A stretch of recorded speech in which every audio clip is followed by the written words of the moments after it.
Bonjour, on se retrouve aujourd'hui dans une nouvelle vidéo pour parler du syndrome des ovaires polykystiques. Il y a un grand lien avec l'hygiène de vie et l'alimentation pour pouvoir aider à vivre au mieux avec ce syndrome. Avant ça, pour celles et ceux qui viennent de me rejoindre sur cette chaîne YouTube et qui ne me connaissent pas, je me présente, je m'appelle Jade Fontaine et je suis diététicienne nutritionniste sur Lyon. J'effectue également des consultations en visio. Je vous mets du coup le lien en barre d'infos de mon site, que ce soit pour retrouver des recettes, mais également pour prendre rendez-vous via Doctolib. Donc sur les ovaires polykystiques, alors non, il ne s'agit pas de kyste, tout comme son nom l'indique. C'est caractérisé par un nombre de follicules qui est trop important dans l'ovaire. Ça peut être gênant dans le cadre d'une conception, puisque le grand nombre de follicules peut gêner l'ovulation ou peut provoquer de ce fait des fausses couches, puisque l'ovulation ne se fait pas correctement. La maturation est gênée par les autres follicules. Donc ce syndrome, il est souvent décelé grâce à une échographie accompagnée d'une prise de sang. C'est un dérèglement qui est hormonal. Donc avec les prises de sang que la gynécologue peut vous prescrire, vous pourrez directement constater ce dérèglement hormonal. L'échographie vous permet de voir un ovaire assez grand avec plus ou moins des follicules justement. Voilà. Donc après au quotidien, ça se caractérise par des symptômes qui peuvent être assez gênants. Souvent, on décèle le syndrome des ovaires polykystiques une fois que l'on a arrêté la pilule, puisque c'est un syndrome qui est masqué par la pilule. Et avant 20 ans, on ne fait pas forcément le diagnostic, puisque les jeunes femmes ont souvent beaucoup de follicules au niveau des ovaires. Donc, c'est un syndrome qui se caractérise par des symptômes dont le fait de ne pas avoir de règles, ou de les avoir de manière très aléatoire, d'avoir des cycles qui sont plus ou moins soit trop longs, soit trop courts. Et alors attention, je mets un gros warning, ne vous dites pas que vous avez le syndrome des ovaires polykystiques si vous venez d'arrêter la pilule. Il y a un moment et un temps d'adaptation pour pouvoir voir réapparaître vos règles après l'arrêt d'une pilule qui a été surtout prise peut-être pendant des années. Mais voilà, c'est un des premiers signes qui alerte si on n'est pas en désir de conception. Alors, ça se caractérise également par une acné qui est assez importante, que ce soit sur le visage ou bien même dans le cou, enfin sur le buste ou sur le dos. C'est également quelque chose qui peut vous provoquer une très grande pilosité, donc soit sur les bras, soit au niveau du visage, au niveau du menton, au niveau de la poitrine également, ce qui peut être un petit peu dérangeant au quotidien. Et donc effectivement, il y a aussi ce phénomène d'anxiété, ce phénomène de dépression qui peut être lié directement aux hormones, mais aussi aux symptômes qui sont un petit peu ennuyeux, un petit peu embêtants. Vous avez, et donc c'est pour ça que je vous en parle aussi dans cette vidéo, non seulement parce qu'il y a des choses que vous pouvez mettre en place pour réguler vos hormones naturellement, ou du moins pour aider, mais aussi parce que quand on est atteint du syndrome des ovaires polykystiques, il n'est pas rare que l'un des symptômes soit le surpoids, voire l'obésité, et ou l'accompagnement d'une insulinorésistance, donc une résistance à l'insuline, ce qui peut provoquer un diabète. Donc c'est, voilà, vous l'aurez compris, quelque chose qui est assez gênant dans la conception d'un enfant, mais aussi dans le quotidien d'une femme. Donc au niveau de l'alimentation, on peut faire certaines choses.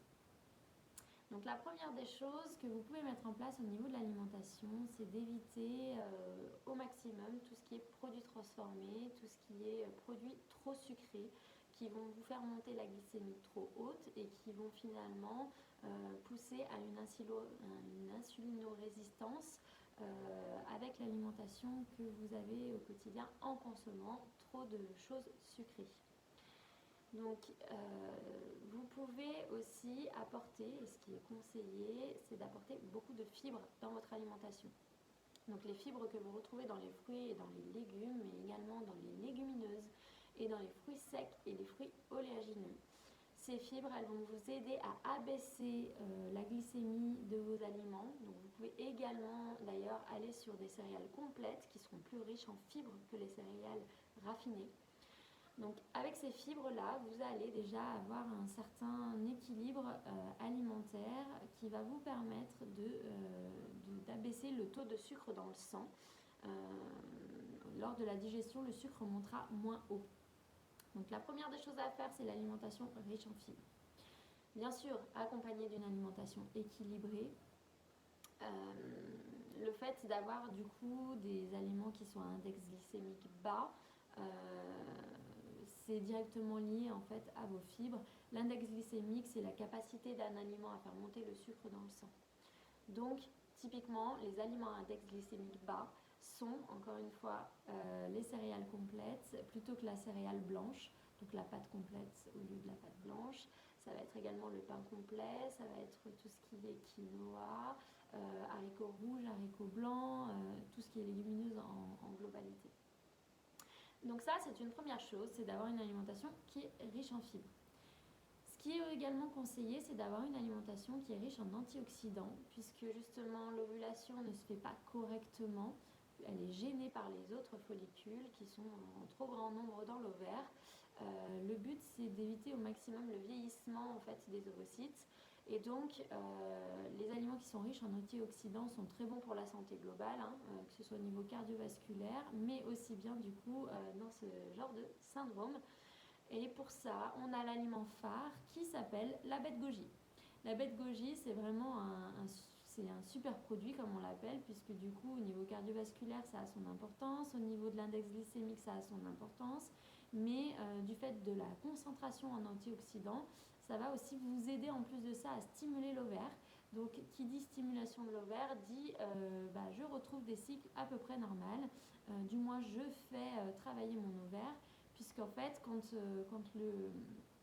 quand l'ovaire est polykystique, et bien du coup, souvent, vu que le cycle n'est pas présent, on va dire qu'il ne travaille pas forcément. Et c'est ce qui peut également provoquer, alors quand on regarde certains, il ne faut pas regarder Doctissimo sur Internet, mais ça peut avoir des conséquences qui sont un petit peu plus importantes si le dérèglement perdure.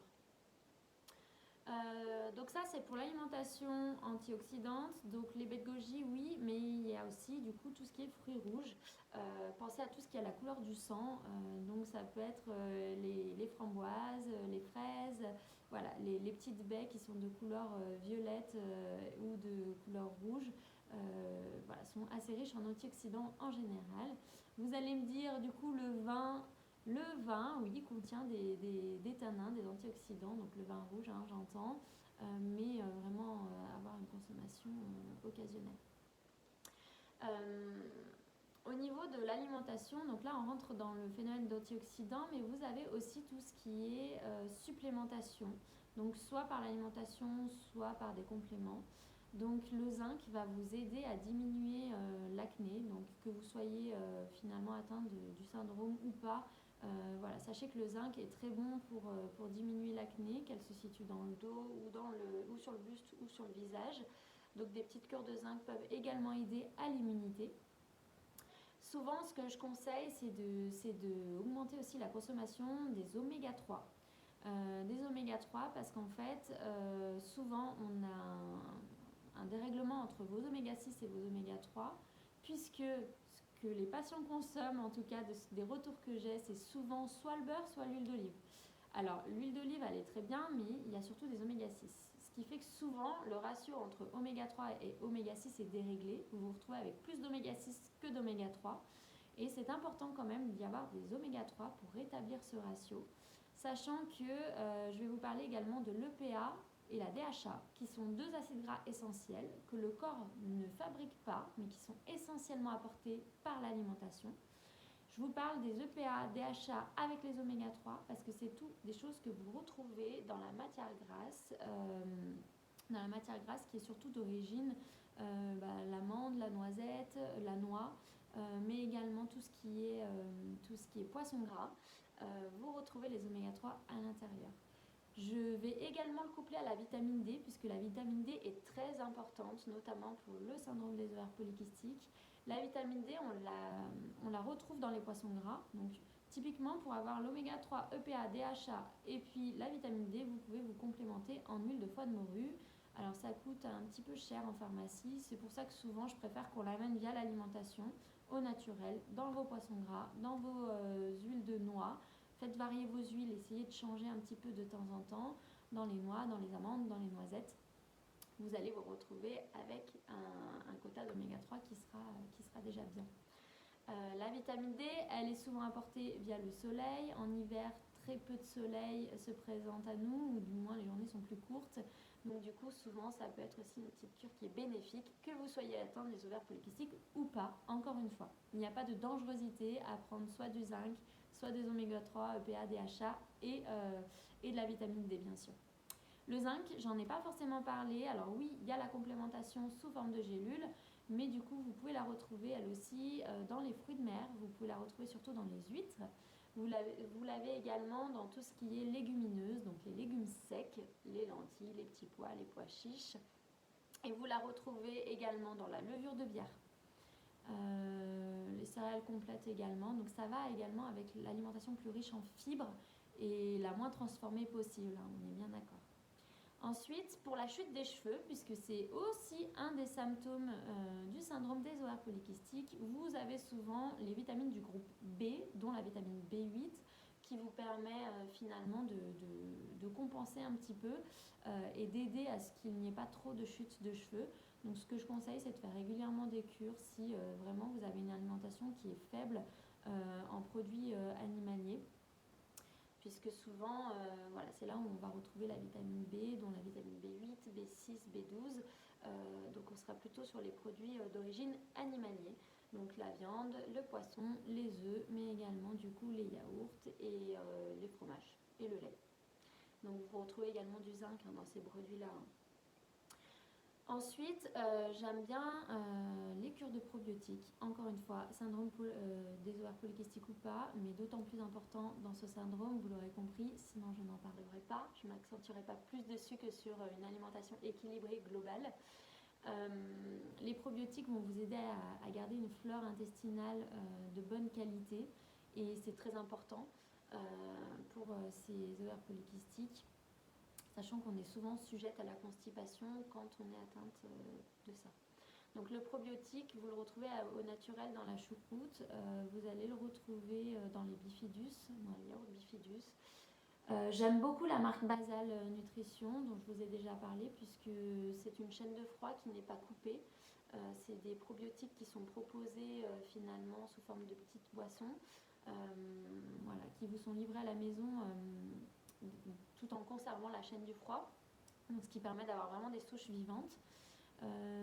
Voilà. Après, pour ceux qui ne peuvent se permettre pour X ou Y raison, j'aime bien Ergifilus Plus aussi, que vous pouvez trouver en pharmacie, puisqu'il a de la vitamine C en complément, donc voilà, moi je le trouve plus efficace que le Ergifilus Confort. Sachant que je fais une petite parenthèse aussi sur Basal Nutrition, tout à l'heure je vous parlais des fibres. Basal Nutrition, c'est aussi une marque qui va vous proposer des produits, des préparations que vous pouvez réaliser à la maison, des cakes par exemple, qui sont riches en fibres, donc qui vont abaisser l'index glycémique de votre alimentation. Donc très important. Donc sachez que je n'ai pas de retour financier à cette vidéo avec quelconque marque. Voilà, je vous en parle en toute sincérité et transparence. Donc dans cette continuité, j'aime aussi beaucoup le site Cure qui vous propose d'ailleurs de faire un questionnaire. Voilà, donc Cure avec 2 U, c'est UURE. Voilà, vous faites un questionnaire d'entrée, donc ça est vraiment ciblé pour la personne. Et là, en fait, Cure va vous proposer tous les compléments qui vous sont nécessaires par rapport à votre questionnaire, par rapport à vos réponses et vos symptômes. Voilà, donc moi j'ai un code promo, mais pas parce que je suis en lien, en parrainage ou en partenariat, mais tout simplement puisque je suis cliente chez eux et que j'ai commandé il y a très peu de temps. Donc je peux vous proposer de le reprendre, c'est Jade 3062. Donc ce code voilà, va vous permettre d'avoir 30% de réduction sur votre première commande. Sachez que vous retrouvez la vitamine D, vous retrouvez toutes les vitamines.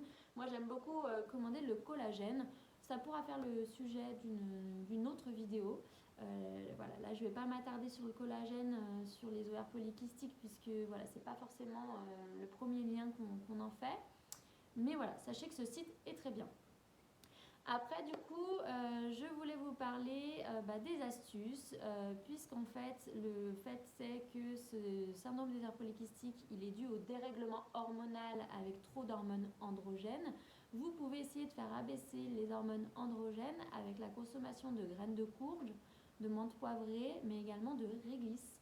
Voilà, sachez que les ovaires polykystiques peuvent être aussi en lien avec l'alimentation, et vous avez totalement ce contrôle-là que vous pouvez mettre en place, qui ne vous coûte pas plus cher. Ce n'est pas un traitement, c'est naturel, et c'est une alimentation qui sera beaucoup plus adaptée. Je suis désolée, je suis un petit peu déconcentrée, j'ai mon chien juste à côté, je ne sais pas trop quel bruit vous entendez dans le téléphone. Voilà, bon, c'est les aléas de la vidéo que je ne veux pas couper. Je ne suis pas spécialiste du montage, donc voilà, j'ai fait une vidéo en constant. L'alimentation, très bien. Bon, après le chien, on a la sonnerie. Je ne sais pas ce que vous entendez dans le téléphone. Je verrai bien quand je mettrai la vidéo sur YouTube. Voilà, donc après l'alimentation, vous avez tout ce qui est conseils hygiéno-diététiques. Donc vous avez également le sommeil qui va entrer en compte. C'est-à-dire que le sommeil déjà joue sur l'alimentation. Quand on a un mauvais sommeil, on va avoir des émotions déjà qui seront plus importantes, qui seront moins contrôlables. Donc, premièrement, vous agissez sur votre alimentation. Et puis, la deuxième chose, c'est que quand vous dormez suffisamment, donc c'est 7h30 à 8h, vous avez une hormone qui se délivre dans le sang, qui s'appelle la leptine, et qui va vous donner envie de vous dépenser, mais pas forcément envie de manger. Donc, on est plutôt bien. Par contre, si vous ne dormez pas suffisamment, vous allez délivrer dans le sang une autre hormone qui s'appelle la gréline, et elle va vous donner envie de manger, mais pas spécialement envie de vous dépenser. Et donc cette hormone, elle est un peu méchante puisqu'elle vous demande en plus de ça du sucre et du gras pour vous réveiller. C'est souvent ce qu'il y a en lendemain de soirée, voilà, que vous pouvez percevoir. Donc le sommeil va impacter votre alimentation par ce biais-là, émotions, hormones, mais également du coup va avoir un impact sur le syndrome des ovaires polykystiques. Donc dormir correctement à des heures régulières, un quota de 8 heures, c'est parfait pour contrôler au mieux ce syndrome. Et puis ensuite, du coup, vous avez le facteur stress, le stress qui est induit et qui est souvent lié en fait dans un sens comme dans l'autre aux ovaires polykystiques. C'est souvent un des symptômes, mais également c'est ce qui va engager, comme pour toute maladie, j'ai envie de dire, un peu plus de répercussions. Donc essayez au maximum d'avoir une activité physique qui va vous permettre de réduire l'intensité de votre stress chronique. On ne parle pas d'un gros stress, on parle d'un stress chronique. Sachant que l'activité physique, elle aussi, elle va être en lien, puisque l'activité physique en globalité, en généralité, et pas que pour les ovaires polykystiques, elle va vous aider à rétablir vos constantes sanguines. L'activité physique, c'est un petit peu le Karcher dans les vaisseaux sanguins, ce qui fait que vous abaissez le taux de cholestérol, le taux de triglycérides, mais également le taux de glycémie. Donc pour les ovaires polykystiques, c'est très bénéfique. Pour la gestion de vos émotions qui peuvent être très négatives, on l'a dit, c'est anxiogène, c'est déprimant. C'est une maladie qui a pour conséquence la dépression. Donc l'activité physique va aider à pallier à ça. Mais également l'insulinorésistance qui peut être un des effets néfastes, qui va être finalement un petit peu pallié via l'activité physique. Voilà. Donc, je pense avoir fait le tour. On a parlé du coup du sport, on a parlé du sommeil, du facteur stress, de l'alimentation, mais également des vitamines et des minéraux que vous pouvez apporter pour aider un petit peu au bon fonctionnement de votre ovaire. Vous avez également des astuces pour baisser les hormones androgènes. Donc, je pense qu'on a fait le tour de tout. Voilà, je tenais à vous faire cette vidéo. C'est une prise en charge que je fais de plus en plus au cabinet. Il y a d'ailleurs plein d'autres choses sur lesquelles vous pouvez vous axer et qui demandent quand même une personnalisation par rapport à vous, une adaptation par rapport à votre alimentation, à vous et à votre quotidien, à vous. Donc n'hésitez pas à prendre rendez-vous si c'est le cas. Voilà, j'espère que quand même je vous aurai donné les plus grosses clés pour pouvoir améliorer et retrouver un cycle naturel. C'est faisable, c'est possible. Je sais que c'est une pathologie qui peut être aussi très anxiogène et peut amener à une dépression, aussi de par la prise en charge que vous avez autour de vous. Donc voilà, soyez entourés du corps médical bienveillant. N'ayez pas de culpabilité en plus. Le surpoids et l'obésité sont directement liés à la pathologie.